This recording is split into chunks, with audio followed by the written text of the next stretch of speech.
Good afternoon. Welcome to another episode of The Lab with Good Cube Kitchen. Today, I am going to be making a really simple lunch or dinner. It's up to you. We're going to be making what I call some Larry salad, as well as a nice New York strip steak. Why am I making a nice New York strip steak, you ask? Because I am celebrating. So school is coming up this year, and we are going to get back to work in just a couple of weeks. And so I really am excited because I'm going to be taking on a new position and actually being a teacher on record for the first time. I've been subbing for about 5 years, and so this will be my first time with a class that's actually mine. So I'm kind of excited by that. And so I am celebrating with a nice steak. And so I'm going to be making this Larry's salad and steak to go with it. What is a Larry's salad, you ask? Well, Larry's is our local produce market, and so sometimes I'll go through the produce market and just decide to pick up some things and see if I can make a dish out of it. And so the end result is called a Larry's, whatever I end up making. Today I'm going to be doing a Larry's salad with some roasted corn, some figs, avocado, shallot, basil, ginger, brie. It's going to be a wild little ride. We'll find out how it tastes when we're done. All right, so the first thing you want to do is shuck your corn, get as much of your fibers off as possible. All right. Once all of your corn is shucked, you're just going to cut down the sides to get your corn off of the cob.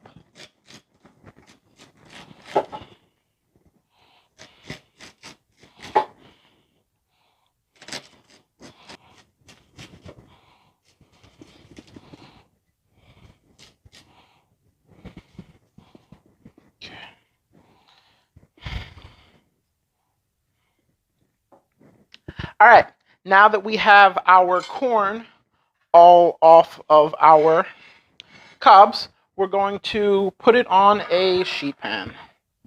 And I'm actually using the griddle from my oven, my stove, because it makes a great little sheet pan. It's non-stick already, which means I don't have to worry about it sticking.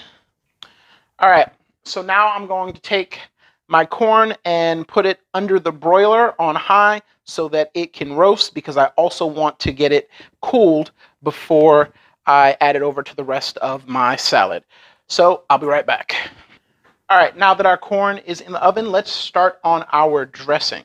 So the first thing I'm going to do is I'm going to use some of this vinegar stuff. I have no idea what's actually in this stuff. I get it from my local Asian market. It's really delicious, and I think it'll go great with this. I don't know. I'm making this up as I go along. So 2 of these, that's probably about 2-3 ounces, because one of them was a half. So I'm going to use the small end of a shallot.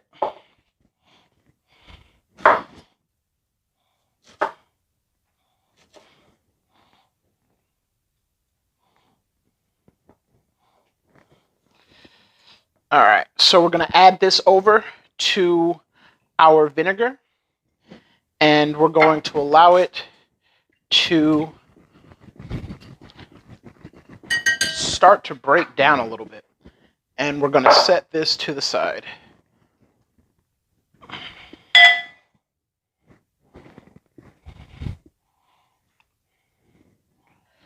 All right, so now let's put together our actual salad. I've never used figs before, and so this is going to be a first time. I don't think I've tasted a fig outside of a fig Newton ever before. So let's experiment. So this is what the interior of a fig actually looks like.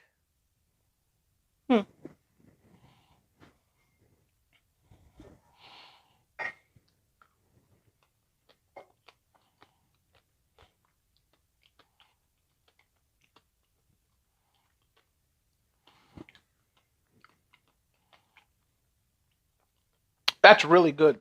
These are really ripe and super sweet. So I think I made a great choice here. So we're going to quarter these. As many as you feel make sense. Now that we have our figs, let's work on some garlic. I just love the smell of garlic. So I don't want to overpower this with garlic, so I'm only going to go for 3 cloves. And I know I normally knuckle my garlic out, but I forgot to bring my knuckler over to the side. So just going to give it a nice rough chop here.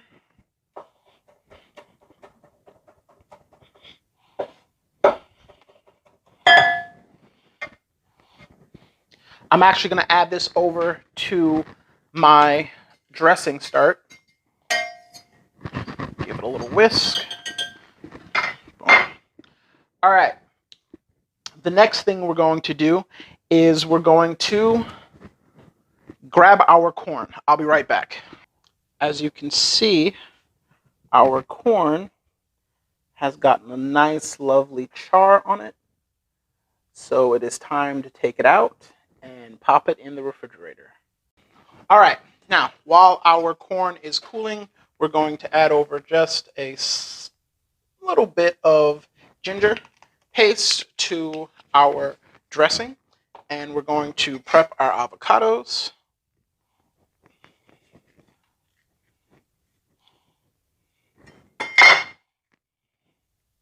Oh, look how perfect that is. When do you ever get a perfect avocado?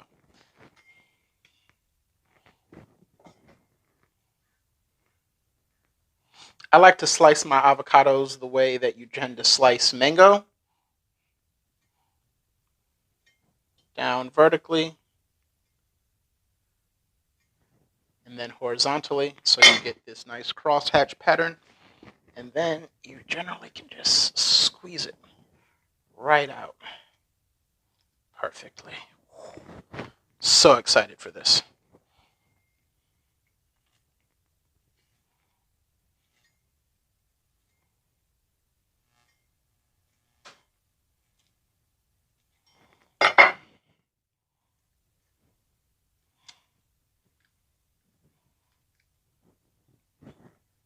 I've decided I'm just going to go with the 1 avocado.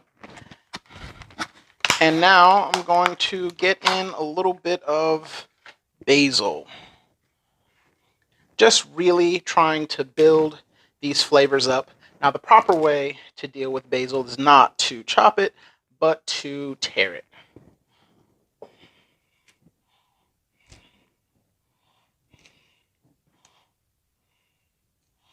By tearing it, you get to get those cell walls starting to break down a little bit.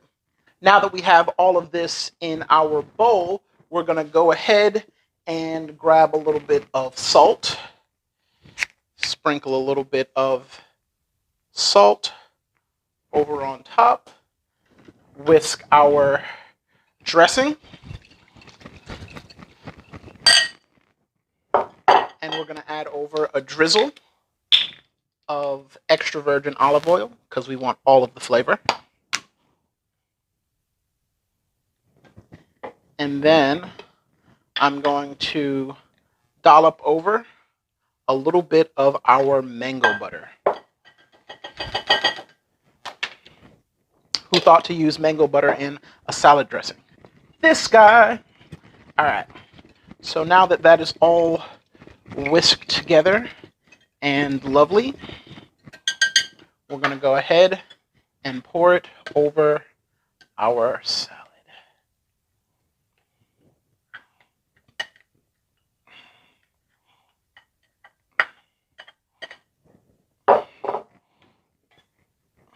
And just give it a nice light stir. We're not really looking to mash up our avocados. Just really get them coated in that vinegar so that they don't brown. All right, so I'm going to pop this in the refrigerator. Off camera, I'm also going to add over our corn to this and let it all cool together while we get started on our steak. You may notice that I don't have my apron on, and the reason that is this step actually took place earlier in the day. When I'm making a steak, especially a really good one, I like to salt it at least an hour before, and overnight if possible. The point of salting the steak is pretty much a quick way to do the same thing that happens when you age a steak.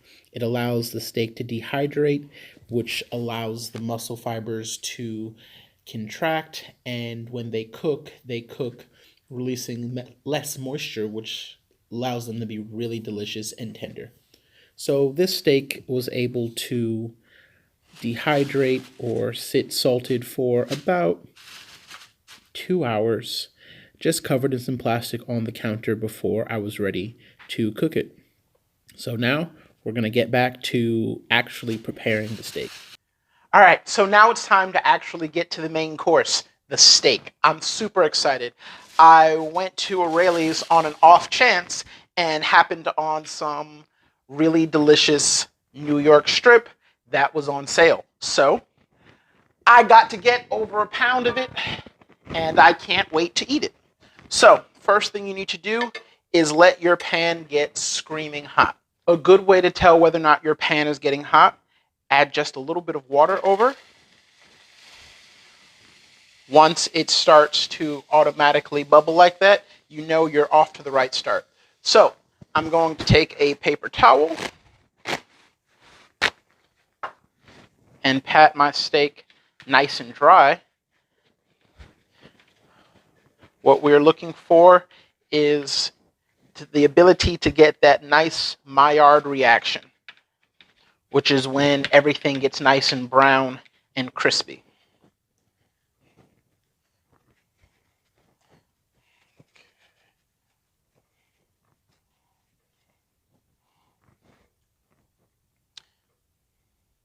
I'm going to put just a drop of oil into my pan.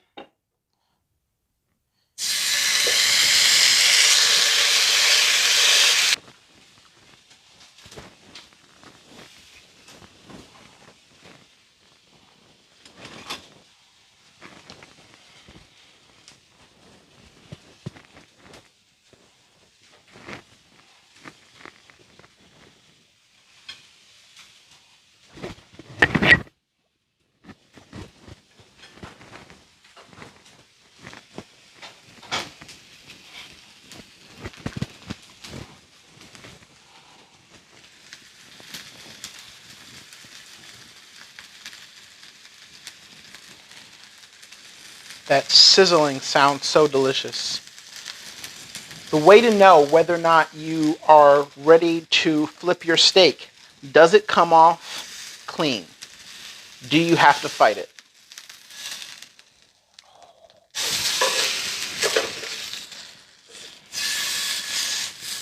You shouldn't have to fight your steak. It should come off the bottom of the pan nice and clean.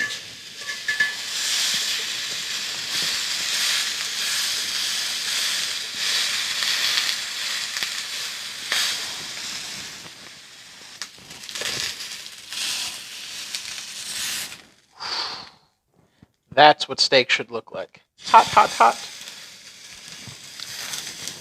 And you want to always make sure you get your fat cap.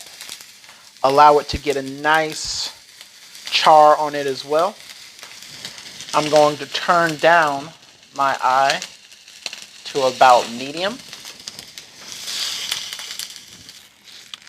And now flipping it back over, we're going to take about 2 tablespoons of butter, drop it in our pan, turn our pan to low. Actually, we'll use the residual heat because it's cast iron.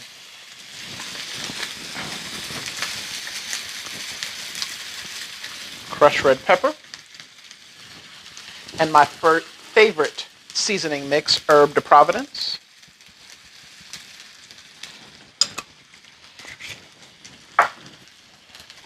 And then a little bit of popped garlic.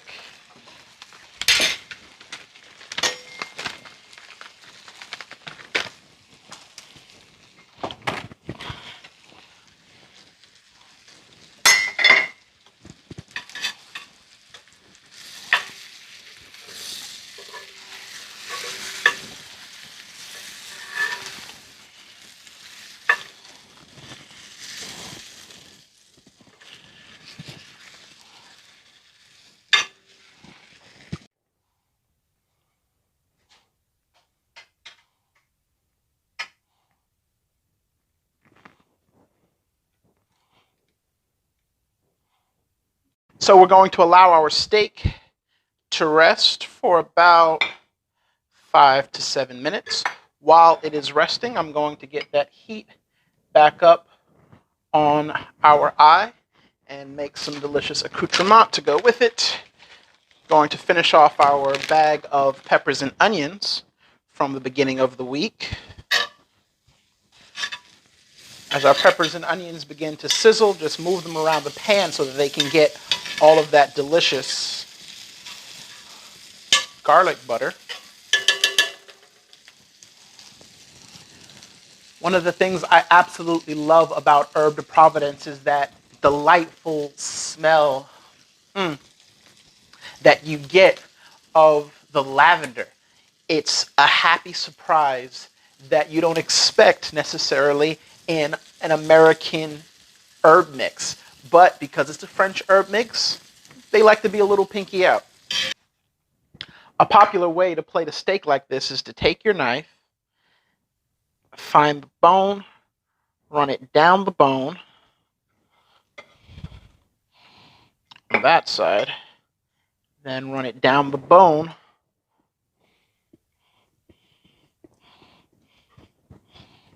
on the opposite side.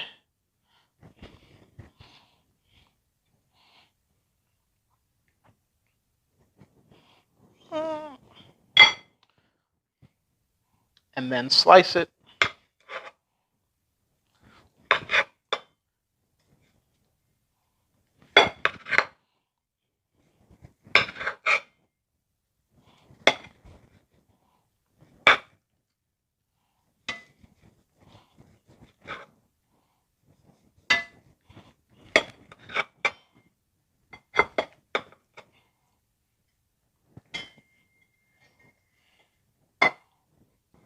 So now for our plating, we're going to take our lovely steak here.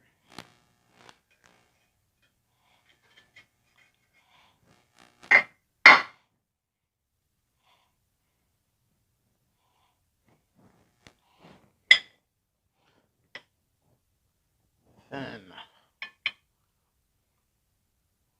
a scoop or two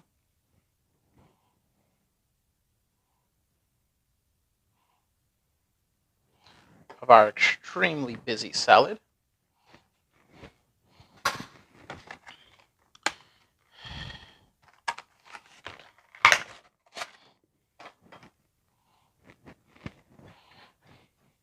Get some of our peppers and onions.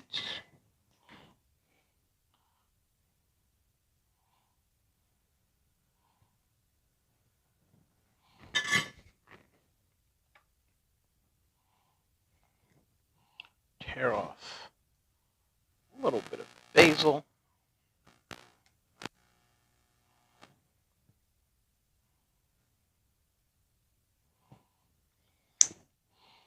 And boom, there you have it. My celebration lunch, dinner. It's almost 5 o'clock.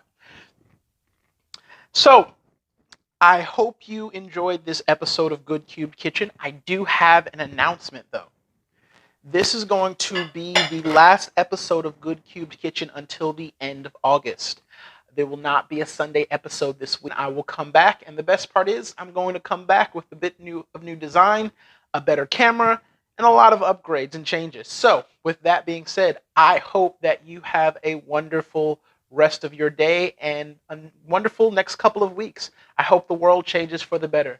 And even if it doesn't, you still want to thank the good Lord for good food and good times, because all that good is good cubed. Please follow me on all social media platforms. That's Good Cubed, GOOD CUB 3D on all social media platforms. Thank you very much for following and being with me for this first season of Good Cubed Kitchen. Have a wonderful next 3 weeks, and I will see you at the end of August.